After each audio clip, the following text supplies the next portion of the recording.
Welcome to this week's episode of Listen to Your Coaches. I'm your coach, Mike Wilkins, here with Coach Will Morrill.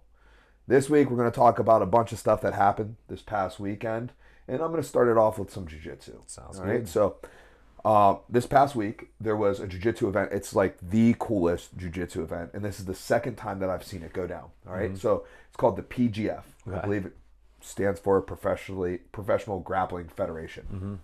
Now, this was their season 7. All right, and each season they do a weight class. I had first watched season 6. All right, a guy that I know, Nathan Haddad, was on season 6, and I was like, oh, let me check that out. And there were some big names on it. Andy Varela, I believe, won it. PJ Barch was in it. This was season 6 I'm referring to. Right. And it was real cool. So after that, I was like, man, I'm in on this. I'm gonna watch season 7. So season 7 was last week. So the season takes place from a Sunday through a Friday. All right. Oh, it's all 1 week. It's 1 week, Okay. right? So Sunday night there's a draft. Okay. So the way that it's kind of structured is there will ultimately be 4 teams, right? And each team is like, sponsored by something. Like, for example, this season's winner was New Hope, right? Which is a company that I'm not really sure what they do, but like a sponsor. Right, exactly. And each of those teams has a coach. For example, Hodger Gracie was a coach. Dean Lister was a coach of another team. Gotcha. And like, you know what I mean? Like the IFL used to do, where they have like a legend who's coaching the actual team. Yeah. Okay. And these 4 coaches, armed with maybe some support staff, on Sunday night they do a draft, and there's 20 athletes that are going to be drafted. So it'll be 5 athletes per team. Now the thing to keep in mind is every athlete's the same weight. Right, so it's not like you're making a dual team like the IFL was.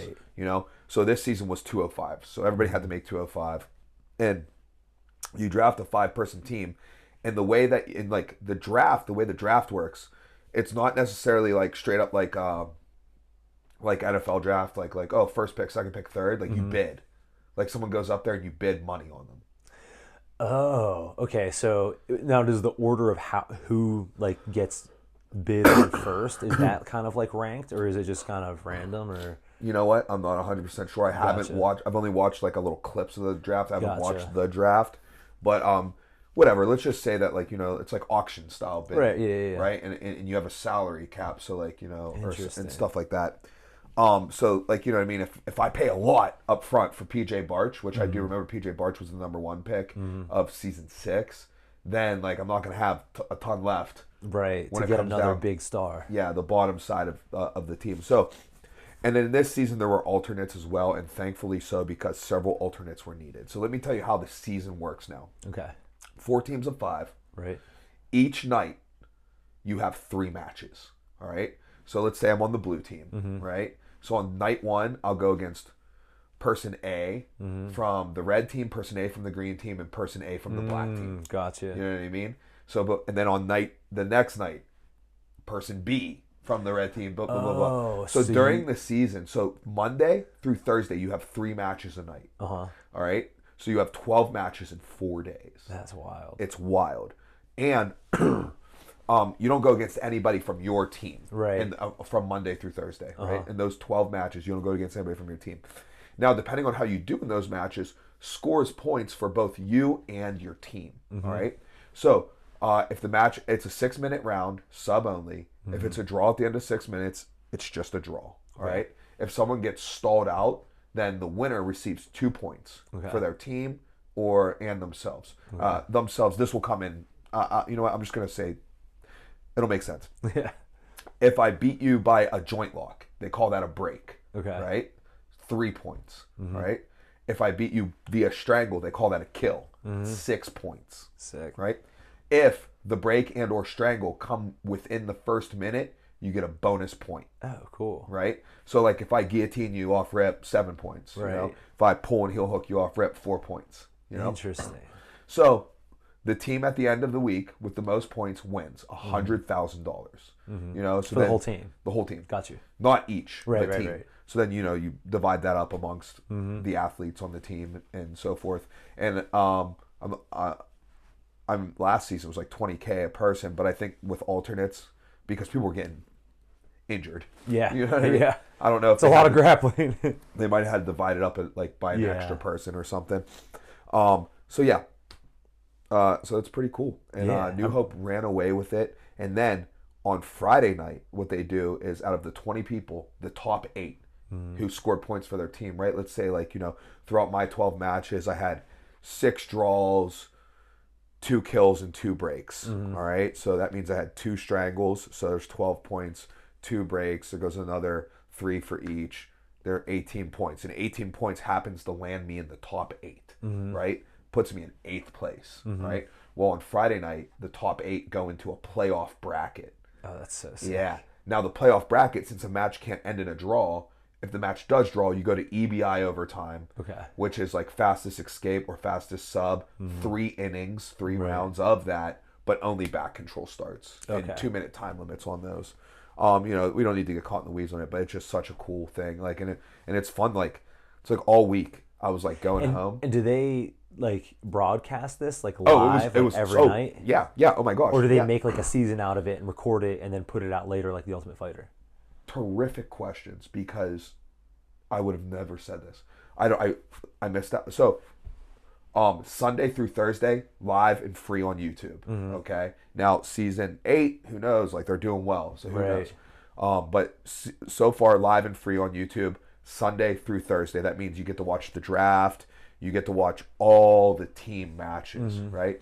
Friday night, the playoffs, on UFC Fight Pass. Okay, sick. Yeah. See, I remember you telling me about this because we were talking about someone who competed in that, and like, so I like roughly remember like this. I think outline. I was talking about Varela competing in it because we were talking about him versus Dante on the Fight Pass Invitational. That's right. But and like I kind of got what you were saying, but like now this sounds super dude, cool. It's so cool. It's just so cool. Now, I mean, there's things that can improve upon it. Like, I don't like the just like straight up draw. Like, I wish like maybe like if it goes to like the draw, like there's like a judge's decision and then you receive like 1 point or something. 1 point. Yeah, for that. Like, you know what I mean? And there could still be a draw. The judges could be like, nope, that was a draw, and then therefore you receive none, or whatever. So like I think there's things like that, because like some people would just like one person, you'd be like, man, this person got whooped, but they didn't get subbed, so it was a draw. They didn't get subbed or stalled out, so it was a draw. Right. You're like, man, I don't want no draw to me, So there's something like that, but like, I just really enjoy the product. I think it's super cool, and I can't wait for the next season. So the season that I first got in on was 175 pounders. Varela won that season this past week, and it's just cool. Like, every night, like, I'm going home, like, it's another, like... Yeah, it's like another thing you're like looking forward to. It's the whole freaking week, and it culminates in a playoff at the end. So, like, man, I just, like, they're really nailing it. They also have a unique look, which they have white couches around the mat? Yeah. Like, around the mat, just filled with like white couches, and like Eddie Bravo's sitting on one, and like interesting. You just see like how big's the mat? Is it like high school wrestling size? Is it it's like your normal jiu-jitsu competition mat. It could be a little bigger. And they only do one at a time, right? Yeah, they only do one match at a time.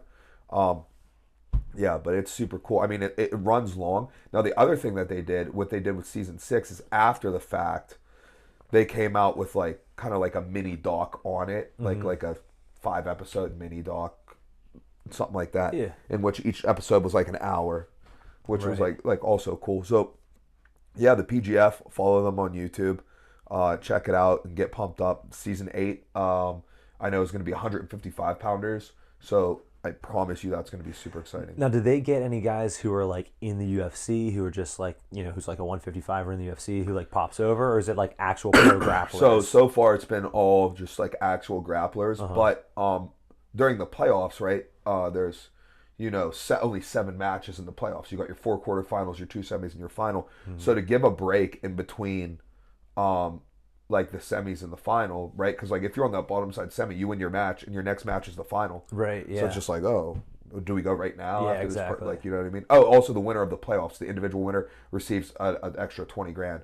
Ryan Aiken, he won this season, and he was also happened to be on Team New Hope, who won the team. So he was the first person, I believe they said he was the first person in PGF to win both the individual and the team. So he got 40K. Oh, good for him. For that week, and he looked awesome. And is no disrespect for the guys that you just named, because I just don't know their level. Are there like MMA fighters who could hang in this, or like it's just no go? Yeah, there's MMA fighters who could hang at it, especially in the rule set. But Probably I don't won't know win how it. well they would do because like There's real grapplers. In the it. way that the rule set is set up, like if you think about it, like it's 6 minutes, and like so you got to pass the guard Yeah. and then achieve your dominant, like because most Yeah. MMA fighters aren't slinging like outside attacks Right. super much. So I it'd be tough for someone with an MMA style. For example, the co-main event was a a women's title match. I don't know, if they if Oh, is this what you were getting at? That they put a filler in there? Is it a yeah, super the fight? filler. So like Okay. the one in between was like a women's 135-pound match. I do not remember the woman who won, but the person who lost was Vanessa Demopoulos. She's a UFC flyweight. Gotcha. Yeah, who had like a good grappling pedigree. She ended up getting submitted rather quickly though. Yeah. But yeah, Super cool. it's just super cool. Whenever season 8 comes, like we're definitely gonna Oh yeah, we should do a whole have thing hard about it. Yeah. heavy segments on it, and like you guys are gonna all my jiu-jitsu people watching this, you're gonna love it. If you're not already on it, I say just go check out some of their videos and like get acquainted with it and get ready because season 8 is gonna be sick. Dude, stuff like this makes me really fired up for when like you and I are like old and semi-retired and we're just like, don't have any real responsibilities and we just like watch stuff like this all day. Yeah, for sure. Yeah, it's super exciting. And the other thing I like is there are people that like I knew who were on it, right? Right, Like I don't know yeah. them super personally, Right, but people like if I see them, like I'm gonna say hi to them. We're like on it, so like I'm there like rooting for them like all week, and you'll see matches where like like like dude, you're doing 12 matches, Yeah. right? So like like Nathan, who like I really like him. Like he got leg locked in like one of his matches on day one, but still made the playoff. Right, You yeah, know what I mean? exactly. Yeah, Because you get a full Dude, season's worth. That's full so cool. season's worth. And I feel like there's like some strategy in that, right? Where a lot of people will fight the leg locks like until they get injured, right? Right. Like they don't tap until the injury happens. Yeah. Whereas in this, you got to think about it. You're gonna like, okay, like I'm in this. I'm like, am I getting out? What's it gonna cost me? Right, as this is far my as second match. Yeah, at I got to 12. do 10 more matches. Right. You know what I mean? And especially like there's some people, so like let's say that you and I are like competing, right? And you get in on my legs and you have a heel hook locked in, right? Okay, maybe I can just kind of like squirm my way out, maybe, but it's very unlikely. But even if I do, am I going to beat you? No. Well, that's You know where what I mean? different strategy comes in So- on this too, because like, all right, like if it was the finals of the tournament, Right, yeah, go for it. maybe like you wait until like you wait till the last second, Right, You give yourself every exactly. opportunity. But when it's match 1 of 12, and you're like, yeah, like win or lose this, I still have 11 more. Right, matches. yeah, exactly. Or if it's someone the opposite of what I just gave you, like let's say that you and I are again having a match and I get you in a heel hook and you're like, oh, I'm definitely gonna like really try to get out of this because if I get out, I'm gonna win. You know what I mean? So like that's super interesting how that all works out. Very cool, dude. I'm Dude, it was fired really up that cool. you, like, Yeah, PGF, and they have like a real like their setup. Like I said, there's these white couches around, so it's got like a unique look. yeah, Like, you know what I mean? Like, it's a very distinct look. And it's like, it's weird. It's almost like, it feels like people are putting fights on for like the rich. Yeah. It's like, you know what? Like, I'm like I could just imagine like a king or a sheik or Right. something somewhere being like, Yeah. and it's like, cause very like gaudy. gladiatorial. Yeah, and, but like gaudy, like Right. like the couches are white with Yeah. like gold trim, like you know what I mean, type of I know thing. exactly what But it's you really mean. cool, and they do like kind of like a sports center type desk for it, and I'm fully sold on it. Dude, it's like mixing like, quote Yeah. unquote real sports with like Squid Game style, Oh, like man. what you're getting at, and like and combat sports, everything Yeah. that we like, dude. It's super Dude, sick. I just can't give it enough credit, and like there are things that I would like to see changed in it, like but like what they're doing right now, they're just nailing it. So I'm here for the ride. And I think that like having a very specific aesthetic is really important for like jiu-jitsu brands right now because like jiu-jitsu it's on the verge of blowing up, you know what I mean? It's on the verge of like following MMA's path of starting to become a little bit more mainstream. And, ADCC, that's one of the things that we've harped about with them a lot is that they'll allow, matches to continue just like on concrete and like this, it doesn't look good. It's not a good brand look, even though ADCC is like arguably, the most, Skilled. right.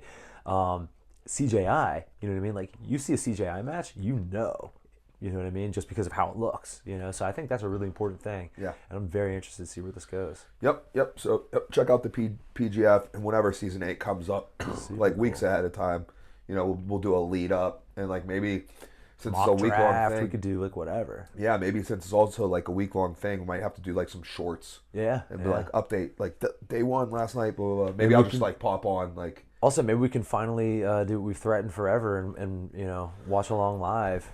The playoffs would be good to watch along live. Yeah. But the regular season, like those are long. Right. Like, you know what I mean? Like I don't even know how many matches. So each person's getting 3 matches a day. So. Yeah, no, we don't need all that. But yeah, no, Dude, playoffs. Playoffs will be fun. Matches, yeah. Get in here and pop them on. It'll be a good time. Yeah, we'll revisit that. All right, cool. Other jiu-jitsu news, big shout out to Stout's own Claire Butterfield, who had a super fight this weekend. CJI rules, the 3 5-minute round scoring.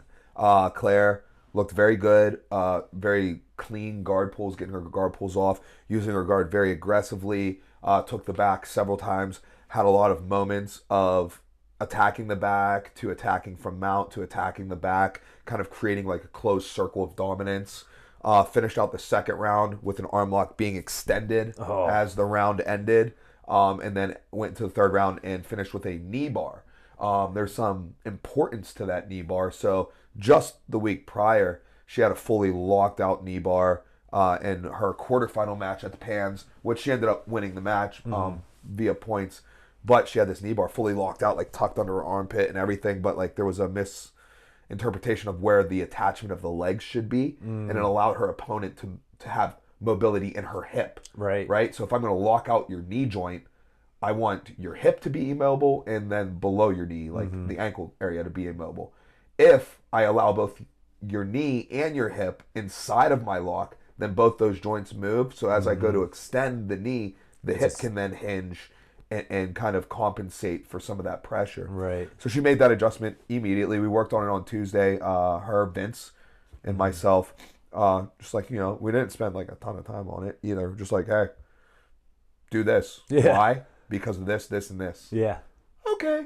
You know, And that's what's cool about high level competitors is you can do that. You don't have to explain, like, you know, if you took someone who like doesn't know anything about jiu-jitsu, you have to explain how that technique works, all this. But like when someone has all that base, then you can just be like, hey, let's make these little minor adjustments. Yeah. And it's just instant. I mean, she's already so good, so it's just like little minor adjustments.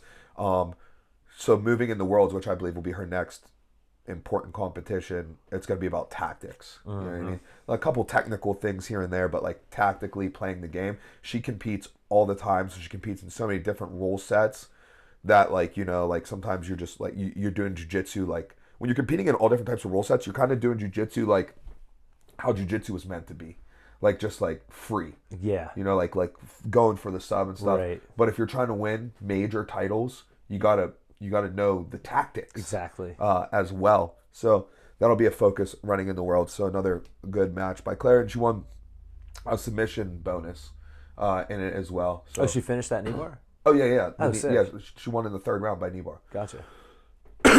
Yeah, so got a little money out the deal, getting the submission bonus of the thing too. Bodega Brawls was the event that she did. Brings us to another friend of Stout, the Mat Factory's own Lucas Jones. It's my little buddy Lucas, main man right there. So he was out in Chicago at Midwest Finishers, which is like pretty popular, like important tournament. It was like an invite 155-pound bracket. He made the finals, so he took second place. On his route to the finals, he won 3 matches by submission, 2 buggy chokes, and then another sub. And 2 of those 3 wins were over like high level black belts. And Lucas is a blue belt, and really proud of him because he did not have the performance that he wanted for himself at the Pans, as we spoke about on last week's episode. He got ankle locked in his opening round match, but and then now look, and that's at blue belt Pans. Right. Now look, literally 1 week, 1 day later, he's ripping through world-class black belts. You know what I mean? So it's just like not letting like your bad performances taint you. You know what I mean? Just getting right back on the horse, focused on the goals. And, you know, that's one of the cool things about jiu-jitsu, though, is like, aside from being injured, which, dude, he was injured. Like, his ankle was like, I watched his ankle break. So I don't know how. And I trained with him Thursday night, and his ankle wasn't even taped. And I'm like, what's up? And he's like, I don't know, dude. it just got better. Well, also, hold on. How old is he? He's 21. There you go. Yeah. He's like, I don't know, dude. It's like the weirdest thing. It just got better. And I was like, dude, that's crazy. Yeah. We may forget that, but that was us at one point too. Yeah, I just can't remember that though. Mm-hmm. I can't remember like my body healing. Like Yup. Yeah. But just a big comeback on those fronts. Yeah. Super cool. Super cool. And I think his next major dude, who knows with him? He's always doing something dumb.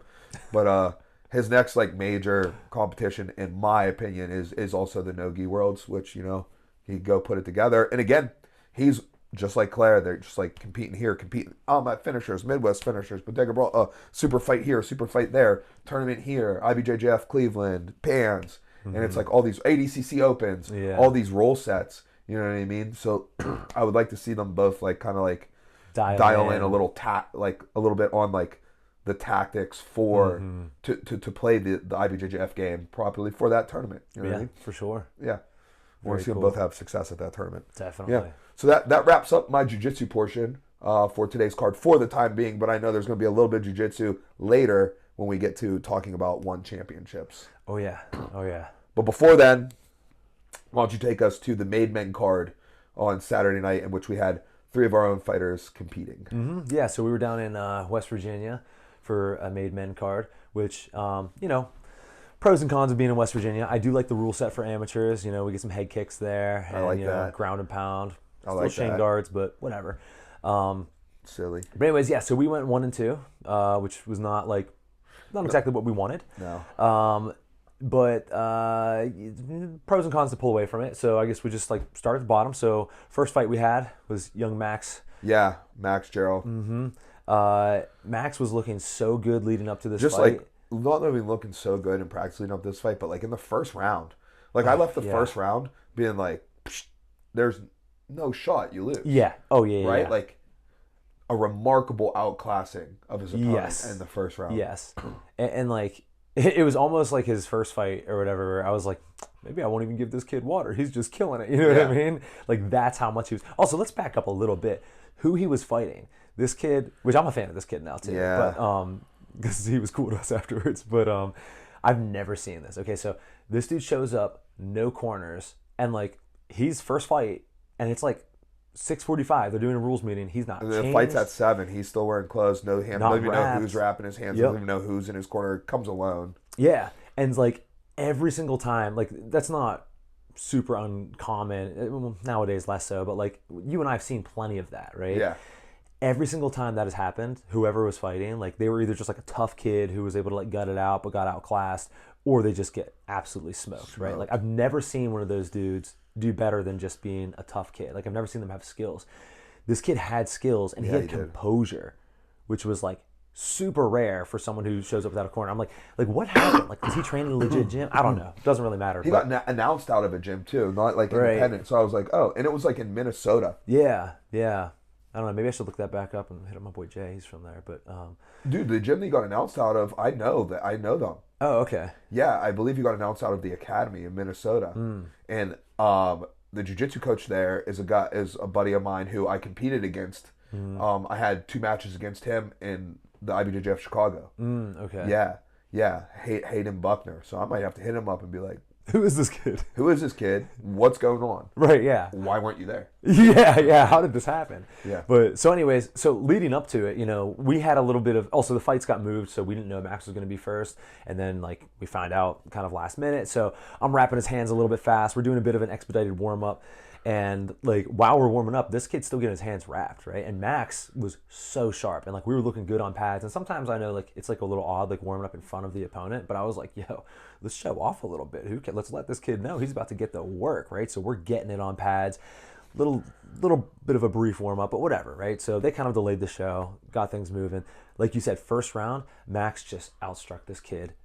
Outclassed him, just clean as can be, and by a large margin. Yeah. Right. But it also gave peaks that the kid knew what he was doing. Yeah. Because he wasn't out there doing uncoordinated typical street fighter guys. He was also doing good stuff, just not as good as Max. Right. And most importantly, what told me that like he had some sort of experience or kind of knew what he was doing is, again, the composure. Like he's getting beat up, and like we all have seen people, you know, you and I and everyone involved in it has seen people who don't know what they're doing get beat up, and it looks very different than that. Like that kid at no point started like panicking. He didn't panic shoot. He was just kind of chilling, you know, just like losing. So in between rounds, we're like, hey, more of the same. And we're like, you know, maybe we'll secure a takedown just to kind of like, you know, really put a stamp on the round and cement it. So second round goes out, still piecing him up, goes to hit a takedown. And was that the one, did it get reversed right away? Yeah, he shoots it on the takedown. That's right, he got stuffed. Guy goes like power guillotine. Max bails to his back. Right. And he's in this power guillotine. And like it wasn't on in that moment once Max was bailed to his back, but I'm like, okay, we're sitting in this and it's a 2-minute round. Like we're gonna lose the round. Right. Yeah. Yeah. So and I think he ended up just staying on bottom the rest of that round, right? No, I think he got back up. I forget if maybe he did get back up. Pretty sure he got back up. He got back up. Did he also get taken down again that round? I don't remember. I don't know, but in the third round, but you and I felt happened like in that. Yeah, so I went in there and I was like, "Hey, dude, you know, we're gonna say you lost that round, right? Because I know he did get back up. That's why it was like questionable if he lost or not. That's why at the end we were like, "Hey, fingers crossed, we get that second round." But, the second round's the toss up. So the third round, essentially, you know, we know like, all right, dude, we're not messing with the ground, right? We're gonna keep it on the feet, low stance, keep it moving. Basically, the first round, like, don't shoot. And I feel like his opponent was like, dude, I feel like I have an advantage on the ground. And so his opponent came out, you know, also striking, but looking for takedowns, you know, aggressively like diving in. Max stops it, you know, they're in over-unders, rips the lateral drop. Because the guy's like, I got nothing to lose on this throw, right? Right, yeah. Like, okay, if I fail the throw, then we're right where we were anyhow because Max wants it on the feet, so we're coming back up. Or if I succeed, then I'm on top. Yeah. You know? Yeah, so good strategy on this kid's part. He eventually did finish that takedown and, you know, just kind of dominated position for the rest of that 2 minutes. Yep. So, you know, good for him. Really, you know,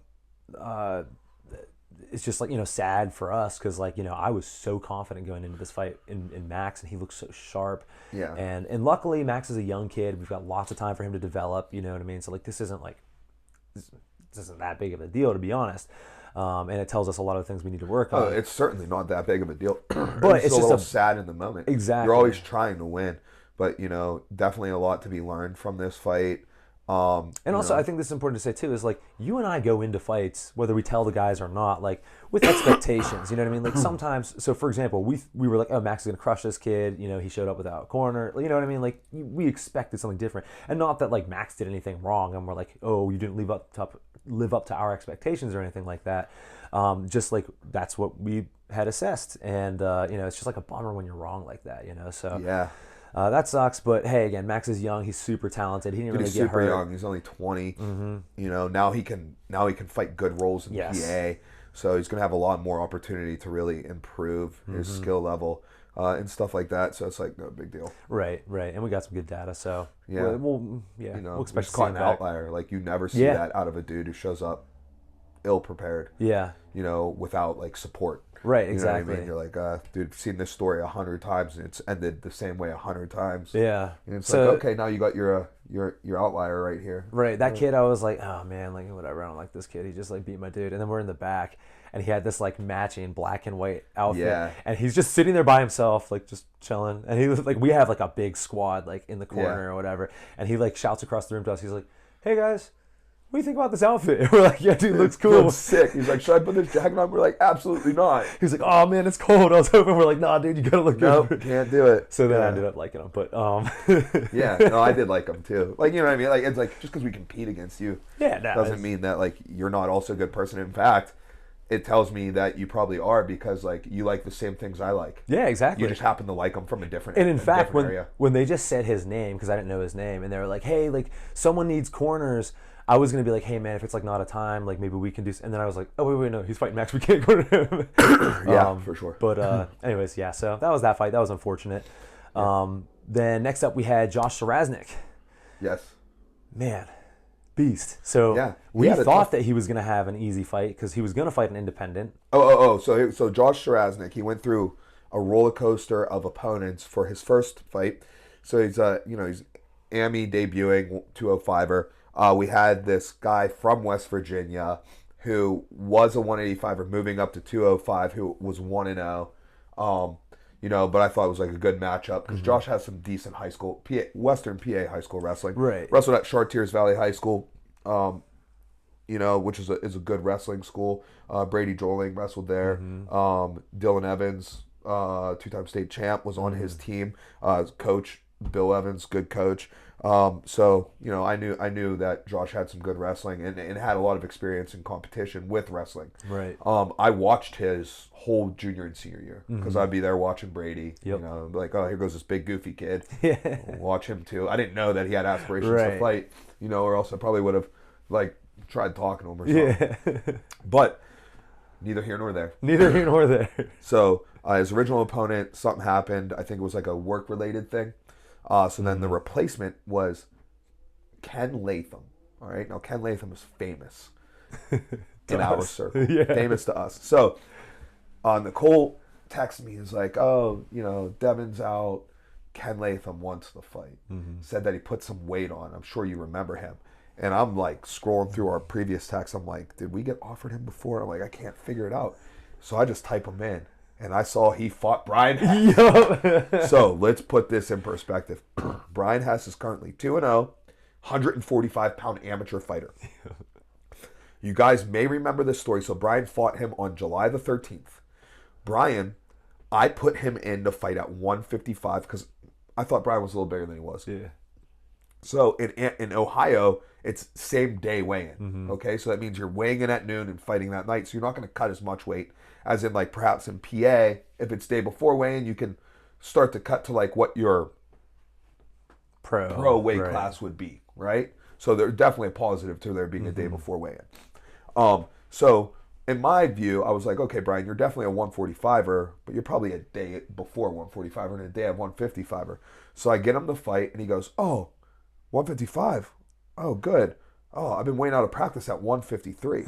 And I'm like, bro, what the hell? You're a 145er regardless of what weigh-ins are. Dude. If you're 153, And I'm like, hey, man, how about you just suck it up? Yeah. Fight 155. I got you a fight there. Let's not worry about it. Yeah. So he's game. He's about it. So he goes to weigh-ins, and then I get a call. My opponent's gonna miss weight. So I talked to Nicole. Nicole's like, hey, Nicole's the matchmaker. She's a prominent matchmaker in the area. She matchmakes. She does it for multiple promoters. Right. So we've dealt with her a lot. In fact, she was the matchmaker of my amateur debut. Yeah. So long time know Nicole. Which she actually brought it up. Like we're setting out rubber. I was helping set out rubber gloves for corners. And she was talking about how long we've been doing this, and we're still doing like this kind of work, right? Yeah. Like setting out rubber gloves, and stuff. And she was like, yeah. When I set you up with your wife, because my wife, I fought her brother in my amateur debut, and that's how we met. That'll be a good story for later. Yeah. The meet coach Mike. Yeah. That'll do good on that. So I'm like, oh. So this kid's gonna miss weight. He's like 165, and I'm like, Brian. I'm like, you're supposed to be a 45er. You don't got to. He's like, what do I got to do to make it happen? I'm like, boom, that's it, dude. I'm like, start drinking water, weighing with your clothes on. Make sure you weigh 156 when you step on the scale, and you'll fight him at 170, right? So Brian fights this kid at 170, 16 second sub, but not like, oh, the dude tried to double and he caught a guillotine. No. Brian comes out, 4-piece combination, bap, bap, bap, bap. Like the kid just like, Mah! Brian snaps him down offensively, rips the guillotine, subs him, and I'm like, so this dude just got smoked by our 145er, and now you're going to go against the 205-pound version of Brian, right? Like it's not like like Josh is good, And I'm like, oh man, and actually we're feeling bad. I'm telling Josh, I'm like, hey man, I'm sorry. This is going to be basically a fake fight, right? You know what I mean? And I'm like, but here goes the way we're going to put a positive spin on it. It's like a dress rehearsal. You're going to feel what it's like to be in the back. You're going to get your blood work done. You're going to get your medicals done. You're going to see how the weigh-in procedure goes. You're going to see how it's like to get your hands wrapped. That walk to the cage. You're going to feel that cage with a crowd and stuff. And I'm like, yeah, it's like a dress rehearsal. We're going to get positive information from it. The fight's not going to be that competitive. Lo and behold, Ken breaks his foot. We got offered a replacement. Ryan Elroy. All right. I'm like, bet, let's do it. I look him up. Good wrestler. Right. I'm like, yo, everything I'm seeing about this dude, I'm like, this dude is Josh from Ohio. Yep. He's Josh from Ohio. Yep. I'm like, this is perfect. Like, you're fighting yourself. Yeah. Right? From somewhere else. And that's basically how we expected the fight to go. Which is exactly how it went. Yeah. So he goes in there. Yeah, he gets taken down. Josh gets taken down. He comes out, super excited to fight, blah, blah, blah. Gets taken down, works himself back up to the feet, gets a takedown himself, is gaining in position. So right now at this point in the fight, Josh is winning because it's even on takedowns, but Josh has the most recent takedown, which looks best, has time on top, and is gaining position and is nearing to take the back, right? Makes a positional error while taking the back, falls off, finishes the round on bottom. We don't know how that round was scored, but I went in to assume that we lost that round. That's right? how Warren and I had scored it from the side, yeah. Yeah, I was like, okay. I was like, it was even until you fell off, and he ended up on top. To me, that's what separated you guys, right? So you're down one. I'm like, hey, listen, when you were on top, you rushed. I was like, here goes what I want you to do. Go out there, fight your fight. When this fight gets to the ground, I need you to open your ears, and I need you to slow down. So he goes out there, boom, gets taken down again. I'm like, man, big idiot, right? I just see his eyes, boom, like he was taken down across the cage from me, and I just see his eyes track around the cage, boom, see me, and he's like in butterfly guard double overs. I'm like, all right, bring his elbow to your hip. He's boom, boom, boom, does it, tips it, wrestles up, comes up in a single leg, huge slam. lift. Huge slam, just big DC. DC, big single leg lift, swing it, boom, huge slam, which we were doing in practice like the week before. All right, so then he's on top and he slows it down and he crawls himself from side control into a half guard to gain control, from half guard to the mount, from the mount towards the back, looking for the submission. I'm like, time's running out, like we come up striking, like separate chest, finishes up with some ground and pound, wins the round. We go back in there. I'm like, oh, dude. I'm like, you followed this perfectly, Josh. He's like, yeah. Like, eyes just like, why? Like, you know what I mean? I'm like, you're just going to do that again. He's like, okay. And I was like, but earlier. I was like, I told him, I said, if you get this to the ground within the first 30 seconds and you open your ears, I'll walk you to a finish. I was like, I promise. Right? He's like, okay. Goes out there, boom, slatted out, takedown, right? On top, climbs from half guard, works the half guard, sits on the leg, gets some ground and pound, has his opponent turning, knee over the far leg to the mount. He's in mount, back control, mount, back control, mount, back control, just doing everything he needed to do, trapping wrists, landing strikes in the proper positions, picking his shots, separating his chest from his opponent's back while having him hit with the pins so that way he can generate power and he gets himself a TKO. A great debut, and one of my favorite things about that debut is that was not a mismatched fight, right?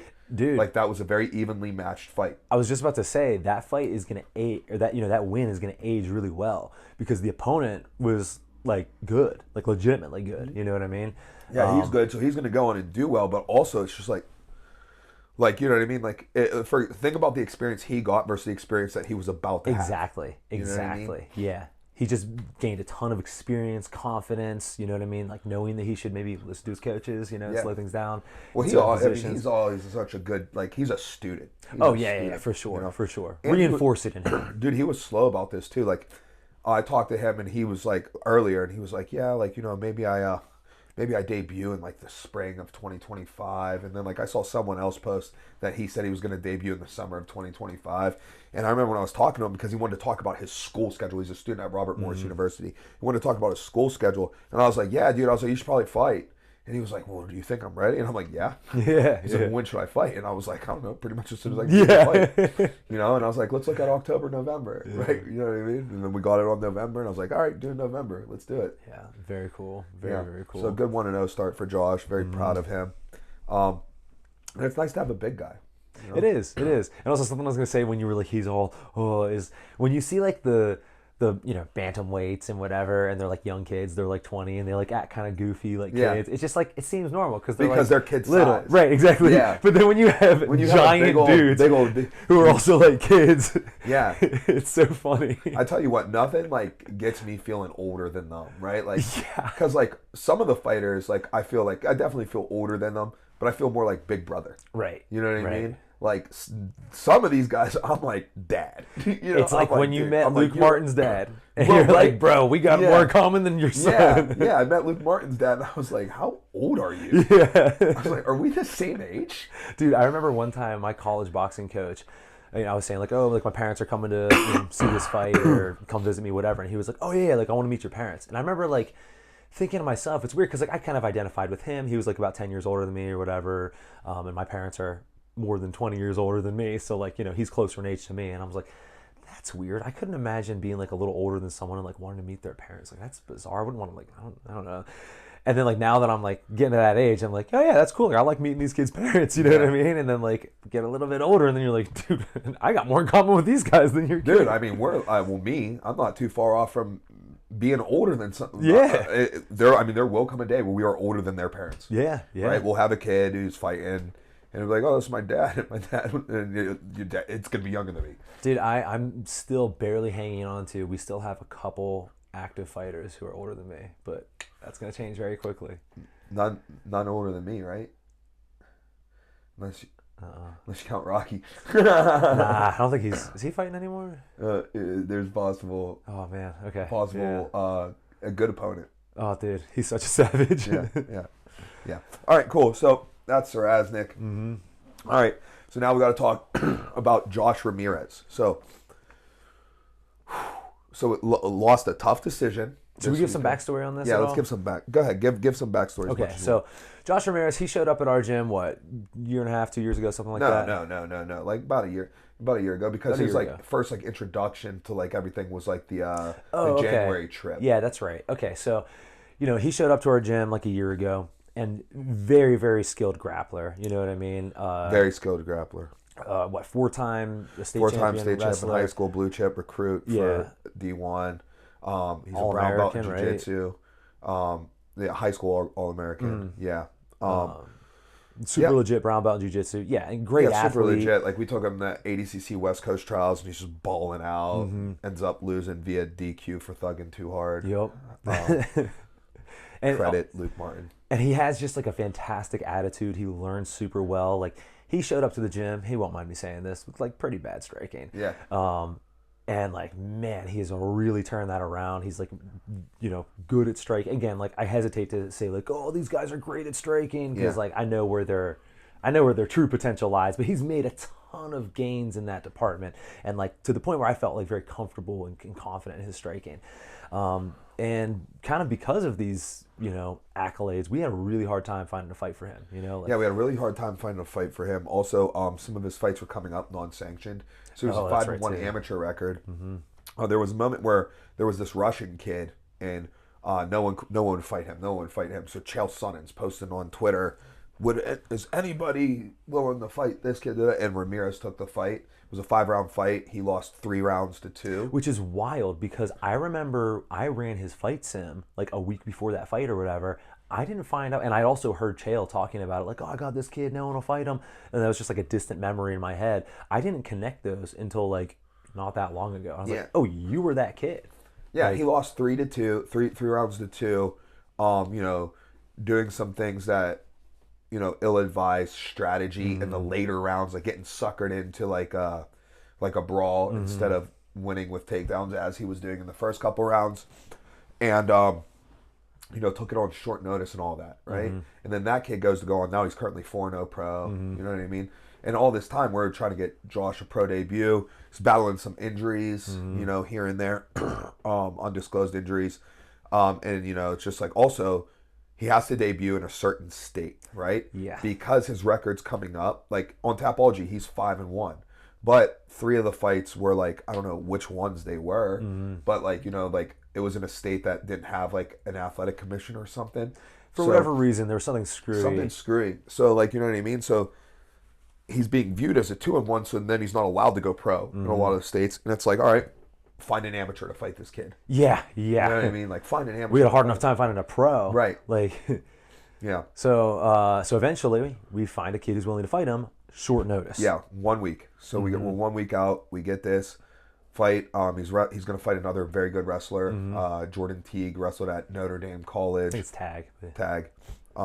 Wrestled at Notre Dame College. And fights out of a good gym. Fights out of the Rev. Right. Revolution.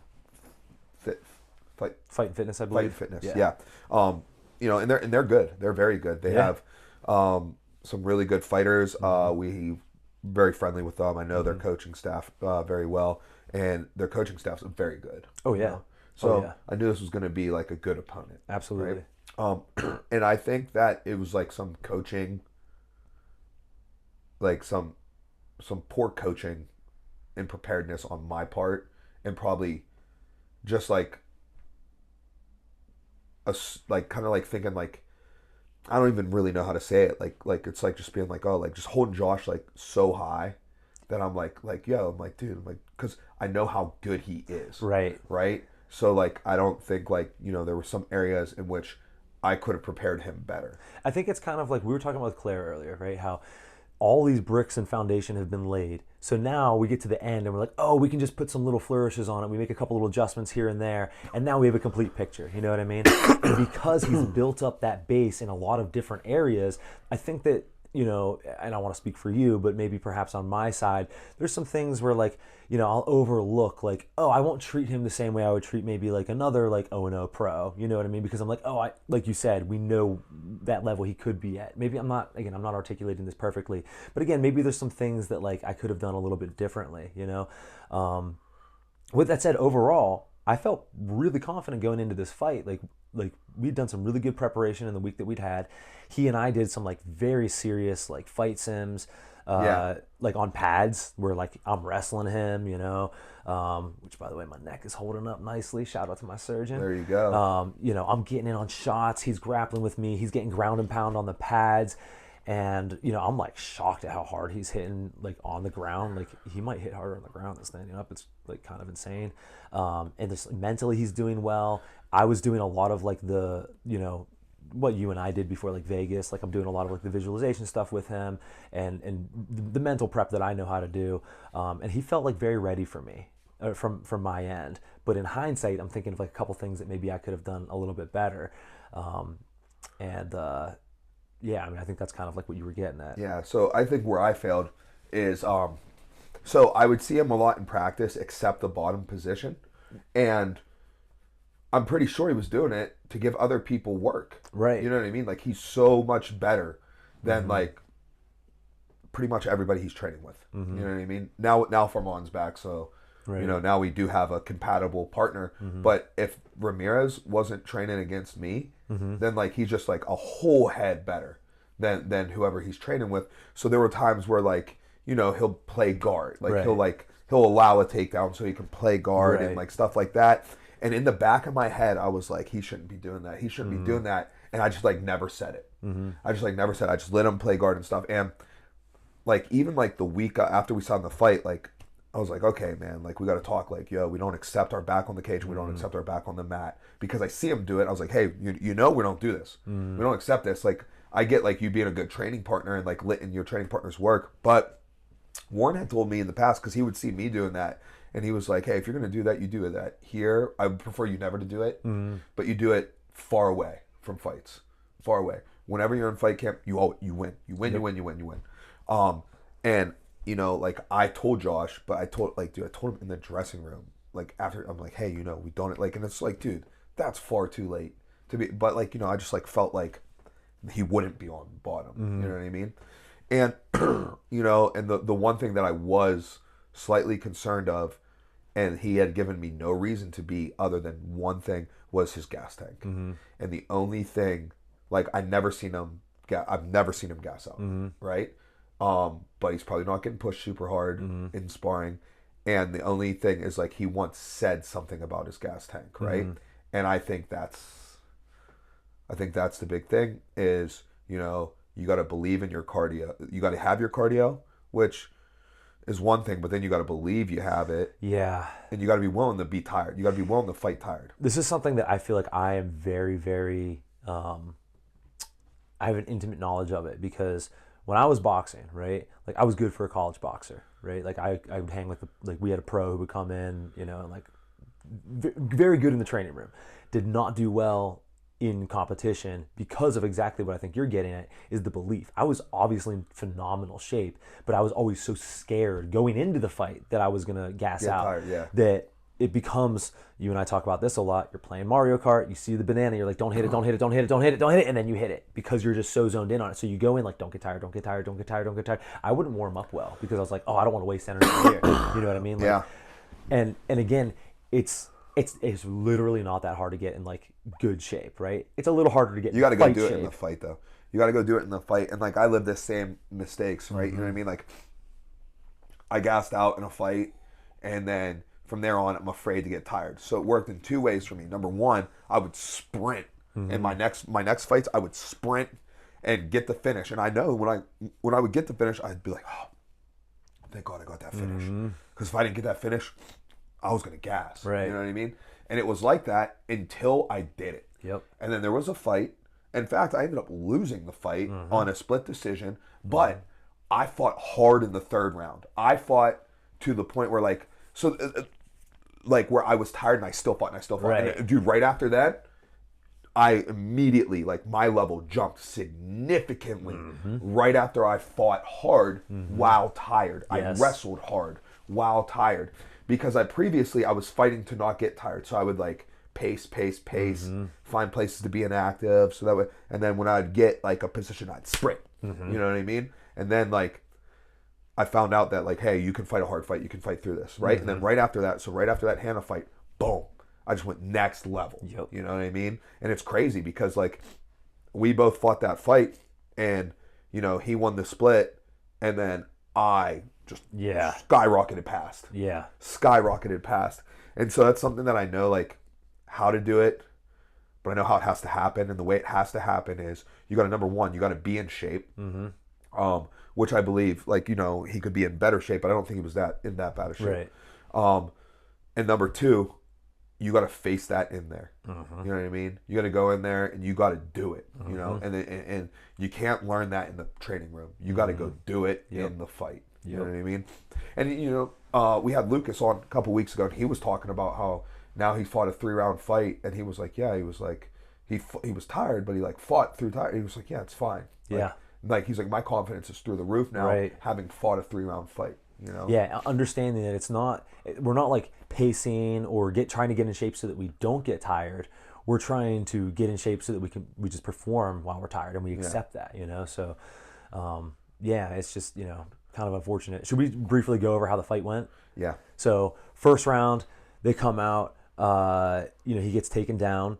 After, you know, brief. He gets taken down in an exchange where you can tell he didn't want to get tired. Right. So he was like pacing it, and he was like, all right, like you know what I mean. He didn't want to wrestle through that position in fear of getting tired. So he plays, and he's like, that's okay. And his guard is super good, as you'll see. Yeah. Oh yeah, for sure. So then he's playing bottom guard, right, and not just like slinging up submissions, but he's landing heavy elbows from the bottom.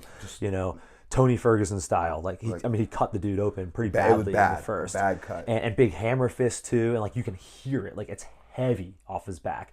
And again, I think like you said in the fight, like don't get addicted to that. Don't trust in that. You know what I mean? Yeah. Although 2 judges did give him that first round. Well, he threw that armbar in the first round, which I was like, yo, this arm's going to be broken. The triangle was in the third. It was in the third? Okay. I thought he did both, or I thought there was also doesn't matter. But he had like a very deep, you know, armbar on, you know, heavy ground and pound from the bottom. Again, we don't like to see our guys on their back, but like he did relatively well, all things considered. Didn't get, you know, eat too much damage in that first round. Second round gets taken down again. I don't believe there were any sub attempts that round, or nothing serious. Nothing, no. You know, toss his hips up a couple times, but nothing serious. You know, starting to get ground and pounded a little bit now on the bottom. Definitely lost that second round. In the first round, there was also the leg exchange. Oh, that's right. Yeah, he got in on the legs. That's right. Yeah. So yeah, I can see why, you know, judges would give him that first round, but in the moment in the corner, I would not bet on him having won that first round. Yeah. You know, second round he clearly loses. You know, just spent the whole time on the bottom, and then third round we come out, we're like, hey, listen, you know, given the skill discrepancy here between like your guard game and this kid's guard game, like I'd be willing to, or you know, top guard game, yeah. Like I'd be willing to bet if we flip it, you're gonna the skill discrepancy is gonna be wildly different, Right. wildly bigger, Right. Like it's like, dude, it's like you're borderline, you're doing well, and borderline winning. From like you're putting yourself at like it's like you're handicapping yourself. Right, we're in a like we'll call it like 80-20 asymmetrical position. He, you know, Tag has 80% of the advantages, and you're still, even despite that discrepancy, making it relatively even. You know, maybe not in that second round, but either way, if it's 1-1, whatever, however we want to look at it. So again, all we got to do is flip it. So all Mike and I told him in that third round is just like, hey man, this is it. We need you to get a takedown, be on top. So the round starts, he goes out, he searches for the takedown. Kid does a great job of stuffing it, and ends up, starting to spin to the back. Josh, turns over. Now we're back into the guard situation. Same sort of thing as before. Now he slings up a triangle, and oh my God, did it look so tight. It looked so tight. He made the adjustments. He grabbed his shin. He locked it in, went underhook on the left leg just a little too late. Right. It's the third round, kid's covered in blood. Slick, and like when the kid goes to lift, because he was able to get his hips up because we were a little late on underhooking the leg, but like that is what it is. Slides off on the triangle, goes to wrestle up, and that pretty much is where the fight ends. Right, and also like not to discount Tag's skills. This kid is really, really good, and also he did a great job of listening to George. In the George is the other coach. George Comer, yeah. And George was doing like a great job. He's the U in Ohio. He's doing a great job of like saying exactly the right things for him to be doing at that time, and like they performed very well. Also, I don't want to make it seem like, oh, we just messed up and he would trash them. Like they're very good. But yeah, so that's how the fight ended up. The final scores were there was 130-27 and 229-28. So two judges did give the first round to Josh. Just like I just feel like I could have done a better job for him, preparing him for the fight, and that's it. I'm very thankful that these things were exposed, and the thing is like his potential is just like ridiculous. Yeah. You know what I mean? It's just through the roof. So it's just like fixing up these little holes and like exposing it early. It'd be a shame for that to have gone and exposed. When you're 4-0 and 2 fights away from the Contenders series, and then now you need a whole reset. Right. Expose it early, heal up, get back in there, go on a massive streak. My prediction is Dana White Contender Series 2026. I can see that. At 7-1. Yeah, that sounds about right. 7-1 for the fall of 2026. Mm-hmm. And you and I have already talked a lot about some of the things that we can change, and we have some plans to talk with Warren about some structural changes we can make to like really, Yeah, so the other thing, like team-wise, that came out of this is I kind of got in trouble. I kind of got yelled at. But yeah, so Warren pulls us aside afterwards, and in his own way, lets me know what's up, and he's gonna help me.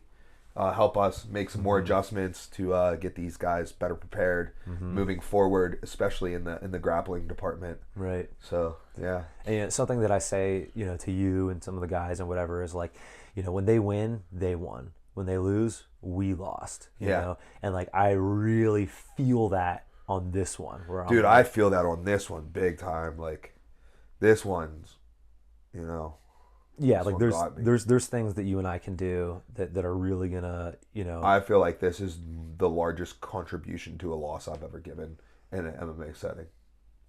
I can't think of one where like I'm more responsible for the loss. Well, whether that's true or not, I've been doing a lot of winning, dog. That's true. But the result is that like we are going to make some big changes on our end. Yeah, so the whole team's going to benefit from it. Yeah, for sure. Which is it's a silver lining. Obviously, really sucks to lose. Really sucks to lose a pro debut, especially for someone like Josh, who like again the potential is through the roof. It's not like he's a good amateur, but he's a little older and he wants to get one pro fight, just bucket list it. You know what I mean? Like it's not that. Like he is the real deal. So I was I was very sad yesterday. You know what I mean? Like not like I'm disappointed in Josh or anything. I'm not upset with him at all in the slightest. I'm not disappointed in him at all. In fact, I'm like really proud of like how he handled it, to be honest with you. Yeah, me too. I, not even at the level he was at.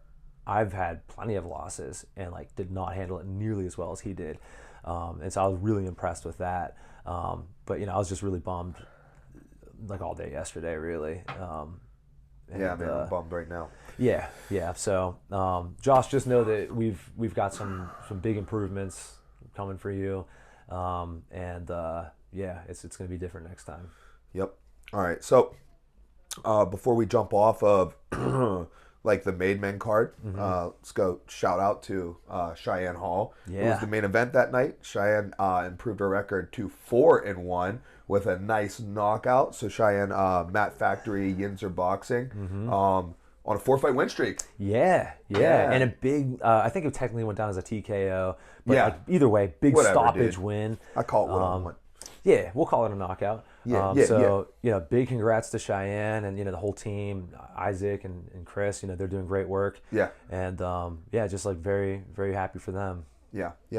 And then also Cam Jenkins, a friend of Stout, Lucas Siebert's one of Lucas Siebert's best friends, brought home a nice victory in Columbus, Ohio. I believe it was in Columbus at OCL. So congratulations to Cam as well. For sure. All right, that wraps up like the local fight section. Now let's move on to some of the big league stuff. Let's talk one championships and how lame it is. One and how we have changed our tune.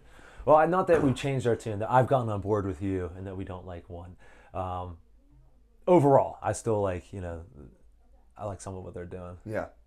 So, whatever. That probably won't show. Whatever. If you guys hear some background noise, sorry. So let's just briefly shoot through some of these. The first fight, to be honest with you, I don't even remember exactly how it went down. I just remember it was a fun one. Saw the highlight. The highlight for, oh God, I hope I don't butcher this too bad. There's this woman, Ayaka Miura. And they had mentioned that she goes for scarf holds and hits this same it's like submission a whole bunch with your legs, right? And they call it, the one people were like, oh, we call it like a Miura lock or whatever. And like, I hate that they do that and they name a submission that is like has another name after their people. They did that with the Rotolotine, and we're like, come on, dude, like that's dumb. But anyways, that was interesting. Next up, we had Eddie Abasolo. He was fighting Muhammad Rabah. I forget how it's pronounced. So, dude, did you see this fight? Nope. Okay, this was cool. I was watching the PGF tournament. So, big fan of Eddie Abasolo. I actually got to spar with him when I was out in CSA one time. And, like, as someone who, you've probably sparred with me more than any of our current guys, like, my style is, like, kind of weird and, like, very defensively minded. Like, not that I don't get hit very much, right? And again, I move kind of like weird. So Eddie Abasolo is the only person I've ever sparred who outdid me in exactly that. Oh yeah. And I was like, oh man, this dude's good. And then I also the other guy who's like made their own gym. I can't think of this guy's name now. He was in the corner. That dude also beat me up very nicely. But like I was like, oh, this dude's like legit. So I'm fan of their camp. They left CSA because they have problems with Coach K, which I get. Coach K doesn't like me either. I don't really have any issues with him personally, but he doesn't like me, so that makes me a little whatever. But anyways, so Eddie Abasolo, big time fan of his. American Muay Thai guy, rooting for him. Dude, he gets dropped in the first. Pretty bad. He makes it through. I'm like, all right, hopefully he recovers a little bit. Makes it into the second. He's looking all right. Boom, gets dropped again.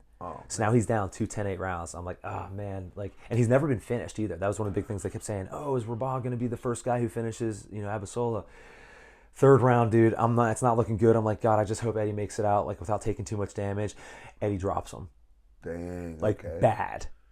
I'm like, he might finish him, but it's in the last 10 seconds. Ended up not finishing him. So now it's 2 rounds to 1. All of them 10-8 ranks. Dang. Yeah, so very exciting fight. I'm obviously bummed that Eddie lost. But so 28-26 through across the But board. very cool. Actually, I think they do cumulative. Maybe that's just for MMA. I don't know. But either way, very, I'm bummed Eddie's on a bit of a losing streak here. I hope that they don't cut him or they just like don't fight him, which is what they do. Anyway, that was a very exciting fight. Next up, we had an MMA fight. Between Marcus Almeida, affectionately known as Buchecha, versus Amir, huh? Do you know what that means in Brazilian? Like, No, do you? no, I don't. I was curious. Yeah, I don't know. But Versus Amir Ali Akbari. So Buchecha is a legend of jiu-jitsu. Yes. He primarily gi, if I remember. I mean, gi, no gi, ADCC. Oh, he did it all. I thought he was of it. primarily known as a gi guy. Well, I mean, he was. But he did it all, Yeah, apparently. So he's one of the best gi guys ever. that's so sick. And he's not that old, actually, No. which I thought was interesting. So we're going to see him just take over one's heavyweight MMA because one's MMA is trash. Yeah, dude, he went out there, smoked him. So Amir Ali Akbari, Iranian, Greco-Roman world champion. I did not realize that. That's Yes, pretty impressive. world champ. And Buchecha came out, double-legged him, beat him up, Yeah, slided out, rat trap, rear naked choke finish. I think so. Yeah, Yes. we're going to call it that. And that's all needs to be said about that. So we'll see how Buchecha does moving forward. He is coming off of a loss prior to that. So we'll see how he does moving forward and how busy they can keep him at one. Mm-hmm. Yeah. So next fight up, Sam A. Oh, so he does have a last name. Yeah. I thought his name was just Sam A. No. That's also his fight name. You know what I mean? Like, that's not his real name. So ties, from what I understand, someone's going to, some Muay Thai nerd's going to correct me on this. Ties have, like, their legal name, and then almost all of them are given, like, a nickname that's, like, just, like, one or two syllables, and then they also have a fight name. So, like, Rodtang Jitmongnong, like, Jitmongnong is the gym, and Rodtang is his fight name. That he also probably has, like, another nickname and also like his real name and whatever. So Sam A is this dude's fight name, but Sam A, he's older. Do you remember it was 41, 42? He was 41 and Zhang was 21. Right. And so there's a crazy age discrepancy there. And also for such a lightweight class, like being older is not good, right? And Sam A was I want to say a Raja champ or maybe a Lumpini champ or maybe both, who knows, but he was like a very, very accomplished champion in Thailand, and he's known for having like a serious skill set. But again, you never know because Father Time catches up to all of us. Not on Friday. Sam A outclassed Zhang, and Zhang came out hot. He caught him with a big right hand early, and then Sam A just made adjustments and just took over and just absolute beautiful technical dominance. I was really, really a fan of that fight. I enjoyed it a lot. Is that when you started watching around there? No, I saw Buchecha's fight. Oh, you did? Okay, because I remember texting you about Sam A. But anyways, yeah, very, very good fight. If you want to see a fight that's just like, really demonstrates skill overcoming like youth essentially, that's a great one to watch.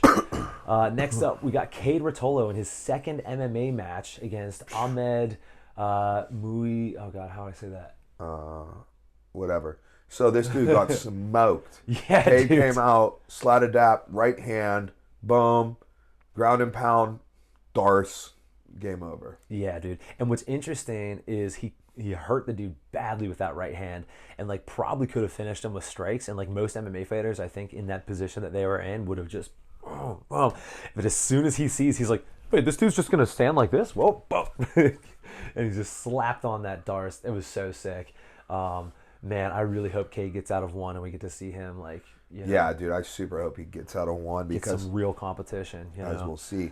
And like, just like, I mean, he's such a superstar. Maybe they keep him busy, but how do they build up the people around him to make us care about who he's fighting? Exactly. Because they don't keep anybody busy. And also, so, and like, thankfully, Shatri gave him a $50,000 bonus for that performance. oh, thank God, because he What just would had Cade no have money. done after winning $1 million in a jiu-jitsu tournament Right. last month? Like, you know what I mean? Like, And also, like, what does that say about his contract with One, where 50 is like yeah. the life-changing bonus straight from Shatri? Shatri is going to give you a life-changing $50,000, but from Shatri, not from One. Right? Yeah. Make sure it's from Shatri. That's annoying. Anyways, next fight we had Kong Thorny, and I think I had seen him fight once or twice before. I wasn't super familiar with his accolades. I don't know if he was like a stadium champ or what the deal was, but he was fighting this Russian kid, Tagir Kalilov. who apparently is like pretty good. I don't think I've seen him fight. Maybe I saw him fight actually. Doesn't really matter. I didn't know what to think about this fight. It ended up being pretty good. Good for Kung Thorny. This Russian kid just got smoked. I would say the best part about that fight was Kung Thorny's shorts. That's what you and I texted about. He had some the sharks? Yeah. Yeah. This is about the time I quit caring. Yeah, I very quickly. Well, there were fights I did care about. Adriano. No, did not care about that. Really? Do you know who he is? Oh yeah. Okay. But I just assumed he was going to smoke this kid. I'm actually surprised it went as long as it did, but didn't really care about that too much. But anyways, yeah, Kung Thorny, he looked great. We don't really talk much more about that. Cool shorts. Is it Adriano or Adriano? Adriano Moraes. So he's the dude who knocked out Demetrius Johnson and Correct. then got knocked out again with that crazy sliding flying knee. So he's obviously very good, to have beaten one of the, MMA goats. So I just expected him to smash this dude because if someone's good, like legitimately good at MMA and they're in one, I just assume whoever they're fighting is going to get smashed. It ended up going to the second round. I think the first round was slightly back and forth. I don't remember that much. But anyways, yeah, he got a submission win, so good for him. Hopefully he either keeps fighting or gets to the UFC. This was the fight I was most interested in. Jackie Boontan against Anissa Mixon or however it is. So I'm not super familiar with Mexon. She was like 105-4 or something crazy like that. Damn. This is a kickboxing fight. Jackie also does a lot of Muay Thai. I also out at CSA got to train with her coach, a guy named Brian Popejoy. Okay. Popejoy's awesome. He's like super just his like demeanor too. Like you and I would like get along with him. He's not like one of those dudes like you got to do it the way I say. Blah blah blah. He's like yeah, we kind of did this and like it was cool, and he's like very knowledgeable and like humble and like big fan of that guy. Definitely would like to get him in for a seminar at some point if possible. And now he's got some star fighters. So like he also trained. Never mind. You wouldn't know who. But anyways, so Jackie is like a young American fighter. They're out of LA. And I've been very impressed with her skills in the past. I really wanted to see how this went down. Because again, she's like very, very technically sound. And this was a kickboxing fight. She won. So, bringing the that belt home to America, that was a cool fight too. I enjoyed that. So then I started, also it's getting late. So I'm starting to fall asleep. So that brings us to Rod Tang. I do remember a couple key things from it though. So Rod Tang's fight, he's fighting this kid, Jacob Smith. Apparently they fought before. And while the UK does produce good Muay Thai fighters, quite frankly, if I see some white kid fighting Rod Tang, I just assume he's going to lose, Yeah. And I was right to assume that. He got outclassed pretty badly. Now, what's interesting about this is Rod Tang had missed weight, right? So then they gave him some time to make weight. He makes weight but misses hydration. So now he gets stripped of his title. So now the fight goes on, but only Jacob Smith is eligible to get this belt. So he's getting outclassed. I remember at one point the ref stopped it. I forget what for. Maybe it was a low blow or whatever it is. And Rod Tang like walked around the ref and like went and kissed Jacob Smith on the head. And then later he gets stopped and the ref is yelling at him. And Rod Tang grabs the ref, kisses him on the head. Rod Tang's out here just beating people up, kissing people left and right, playing to the crowd. I mean, dude, we all love Rod Tang. It was fun to watch, but not that entertaining because he just smashed him. And also just like the weird circumstances around it, and like knowing that he couldn't retain his belt. So now it's like, what are they going to do with Rod Tang? Do they rematch him with Superlek? Do they put him against, oh no, they can't. They're teammates. Pan Payak, as usual, one is kind of painting themselves into a corner with what to do with these, fights. So that fight was whatever. Now this next fight was terrible. Terrible. Anatoly Malikin against heavyweight title fight. They put it in a ring, bro. They put it in a ring. Oh, that's the other thing. This is in Lumpini, right? So it's in a boxing ring. And if they're in Lumpini, the main event should be Muay Thai in my mind, right? I agree. Why else would you do it? And also, definitely don't put MMA as the main event in a ring, and definitely don't do heavyweight MMA, especially Rug. This dude is a wrestler. You know what I mean? Like he's gonna be shooting. So there's tons of resets, tons of heads popping under the ropes. Also, I'm falling asleep at this point. It's like 1:30 in the morning. I won't talk about the fight. Let's move on. Good enough. It was terrible. Lame. Yeah, let's move on. So, do we just want to touch on like why we hate one, and do we want to talk about their jiu-jitsu at all? Yeah, let's do it. Okay, so one is shelving their fighters for far too long. We're going to talk about our boy RDR a little bit, but he is even saying how like just don't sign with one. They just won't fight you unless you're Rodtang or Superlek or like one of their big stars. Like they don't fight them. Like Gary Tonin. When's the last time he fought? Don't know. Yeah, Can't remember. it was a long time ago. Panpayok, this dude in the prime of his career, they just took 2 years, just didn't fight him. Not to mention their matchmaking is, again, they're painting themselves into corners. Like who's Rodtang fighting next? Who excites you? Like that he hasn't already fought. You know, what are you gonna have him against Haggerty 3? Like I don't know. So they're just doing a lot of things poorly. With that said, they are starting to sign some talent now. They had Tom DeBlas come on as their, what do they call it, chairman of grappling or whatever. Yep. And he had signed, we talked about it last time. Dante Leon, Cole Abate. And we got breaking news. Out of retirement after beating cancer, Marcelo Garcia is coming back to compete in the One Championships grappling. If you don't know who Marcelo Garcia is, you must not know anything about jiu-jitsu. He's like an all-timer. He's one of the goats. Michael Jordan-esque. Yeah. The fact that I think is really important too, you brought this up last week or whenever when we were at lunch. You said there's only 4 guys who won absolute medals at at 77 kilo. Right. And he's one of those guys. Yeah. So like that's so incredible. Yeah. Also, if you got is Marcelo. Oh, I got 2 of them before. Marcelo Garcia. Oh my God, I got 2 of them at lunch. Yeah, which was that's impressive. And then I think you got. Was it Dante? Dante, he's the most recent. So this is anybody 77 kilo or below. Well, it's just 77 kilo to win a medal in the absolute division at 80cc. 80cc. There's only been 4 to ever do it. This is gonna bother me because I got another one. One's recent. Well, Dante was the most recent, but oh my God, Australian. Yeah, Lachlan Giles. Yes. And then one is super OG. Has one hand. Oh, Machado. Yeah, Jean-Jacques Machado. Good job. Sick. Yeah, super cool. Yeah, ask your striking coach if they know that. All right, so yeah, I mean that's cool. I'm super excited for Marcelo. I will think it's cool if he looks good. If he comes out in his shell of himself, I'm just gonna be so sad. It'll be like I hope he gets matched appropriately. Me too. I also don't know what that appropriate level is. That's true as well. But like, do you remember when Hoist came back like 20 years after? No. You don't remember when he fought Matt Hughes and got ruined? Oh, when he fought him in May. Yeah. I remember that. Dude, like that. I went into that, just knowing like this isn't going to be good. I don't want to see a legend, have to go through this, and I really hope that they don't do something like that. So, well, I mean, it's just a jiu-jitsu match. It is, but like I hope they don't go like, oh, let's do Marcelo and Cade. You know what I mean? Like, yeah.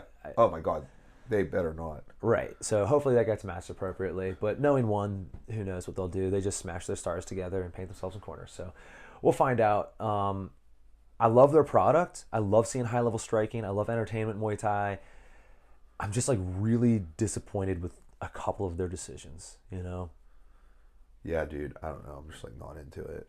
Yeah. So enough of one. I had a good time watching that card, but let's talk about the UFC. So this card I did not see. We were busy. I watched only 2 fights. Actually, I take it back. I watched 1 fight because I just watched it with you. Well, did you watch Dream I did not watch Dream Killer, no. Okay. I watched 1 round of it. Someone got bombed. Wait, really? He got bombed on. Yeah, he got like thrown. Let's work our way up because there's a couple of things we want to talk about. So, don't care about these. Trayshawn Gore. Let's talk about that. He got a little argument with Michael Bisping because Michael Bisping said that his guillotine. So he did a standing guillotine. It was good, really good standing guillotine.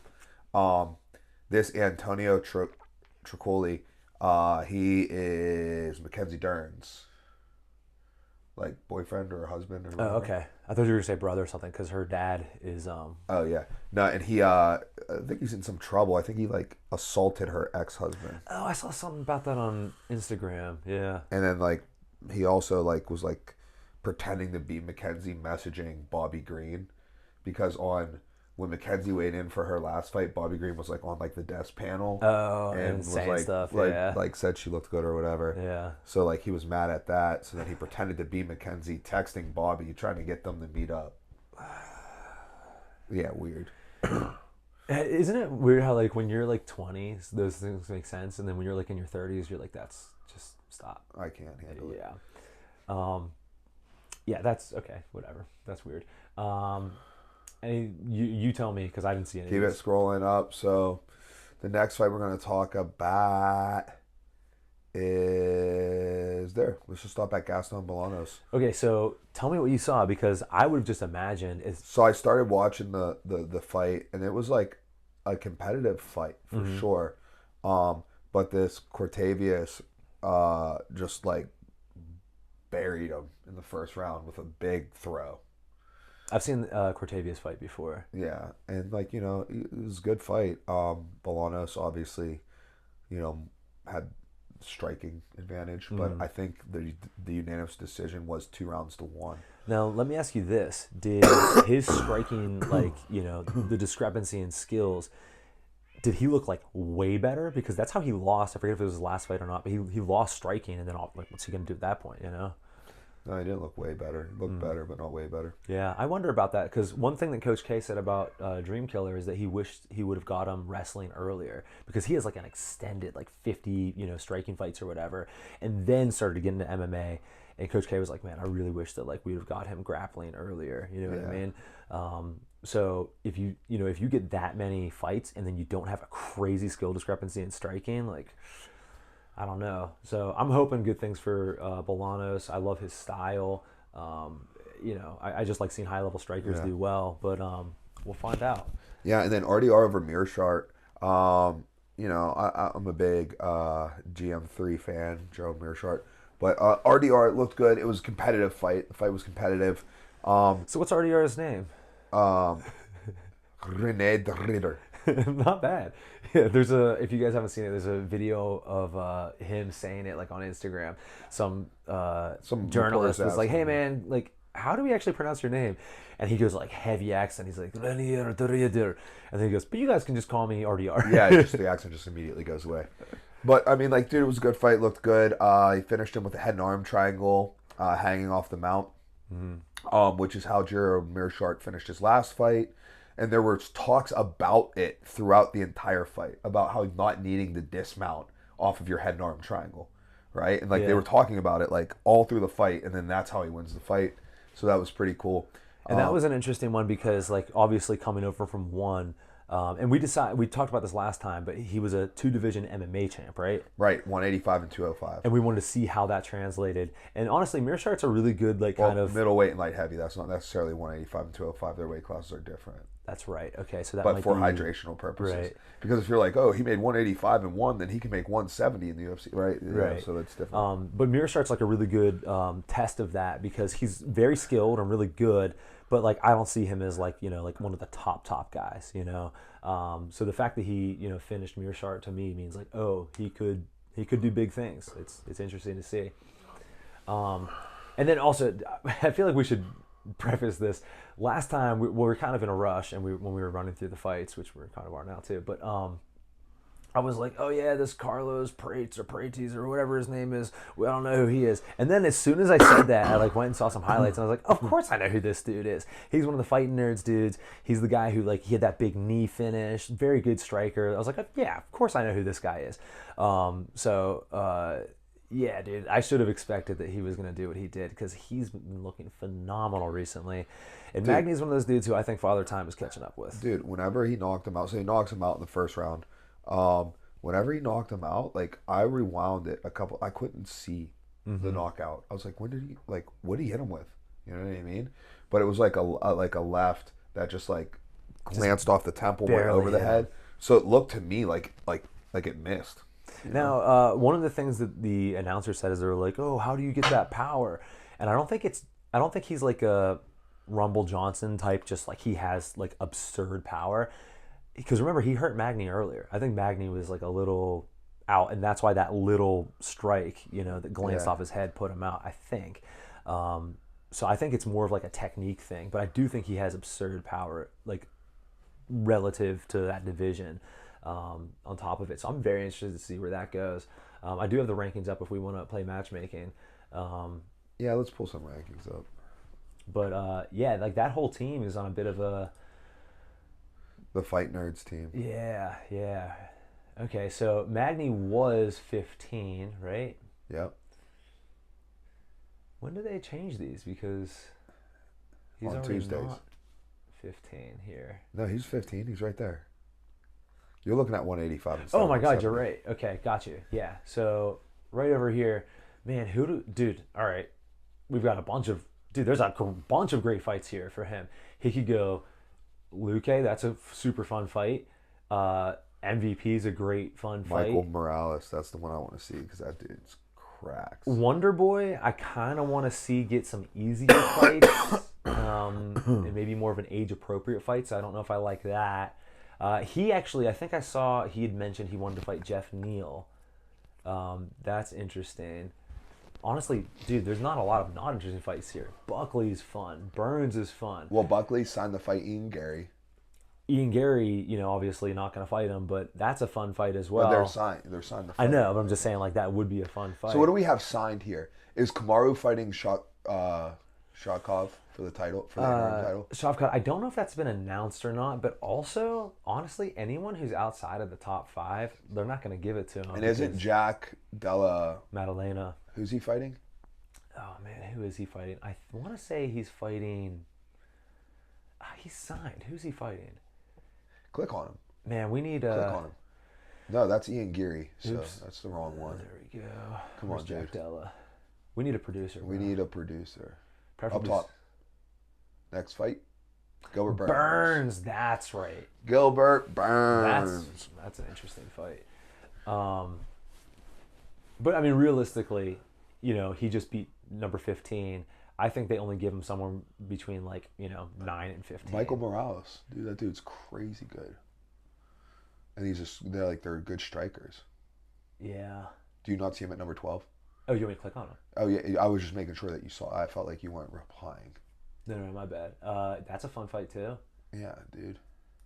I think that if I was the matchmaker, I would probably go one of these 3: Neal, MVP, or Luque. And I don't think any of them. Why not Michael Morales? I don't feel like he has as big of a name. Dude, I think he's the boogeyman up there. He is. He's the dark horse. That's why he's dangerous for someone. I think that they're kind of going to try to ride. I mean, I don't know how the UFC's marketing team works and everything, but I think that they do kind of like that there's this team that's these goofy dudes who are badass, but they call themselves the Fighting Nerds, and they're all rising at the same time. So I don't think that they give him to the boogeyman. I think that someone like that, they're going to have fight unfortunately, a Wonder Boy or a Covington. I wouldn't mind that. That's too far of a jump. Covington that's maybe too big of a jump. Or someone who has a little bit bigger of a name. You know what I mean?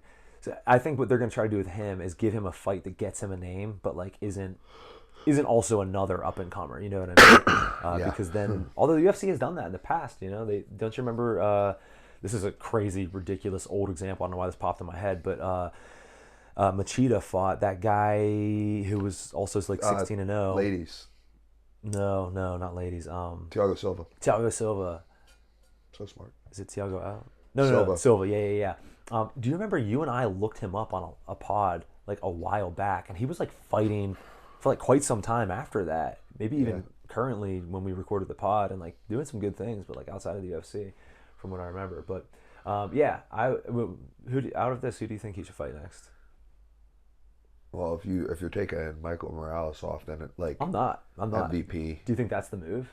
MVP, Luque. I think that's what the UFC does because again, then they can build off some star power there. Yeah. Well, I feel like matchmaking this one's not that exciting because he's not yet in the top 15, so it's kind of hard. And I'm trying to look at it okay, what kind of fight would I like to see, and then what makes sense as far as the division's concerned. No, that's a good point. I think I think any of those 4 guys are really like what should happen, honestly. Yeah. Now, was Mearshart not ranked, right? Correct. Yeah, so the Ritter, RDR, he needs a ranked fight. Dude, you know who I want to see him fight? Pereira. Yep. Didn't we just match someone else? We want to see someone else beat That's Pereira. right. Who do we want him to fight? It was also another boogeyman type deal. We wanted to see him get beat up. Oh, it was the Bullet. That's right.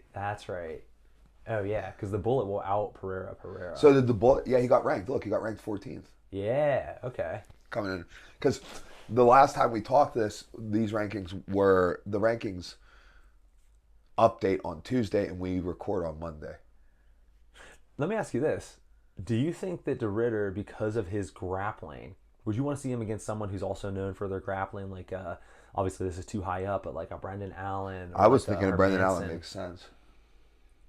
Yeah, if he's unranked, I don't know if they're going to give him someone that high up, though. Yeah, but like, should he be unranked?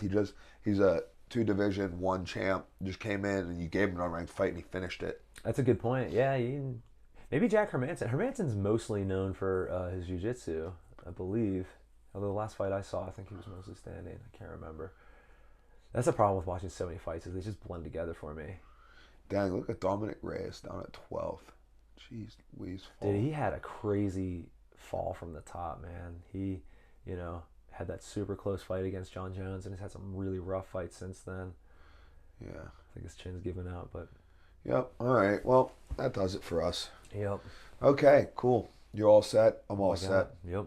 Well, that marks the 52nd episode of Listen to Your Coaches. That is 1 full year of episodes. Wow, I didn't even realize that. So, yeah, next week we'll be seeing you on the 1-year anniversary of the inaugural episode of Listen to Your Coaches. And, yeah, we'll catch you then, and we'll see you next time.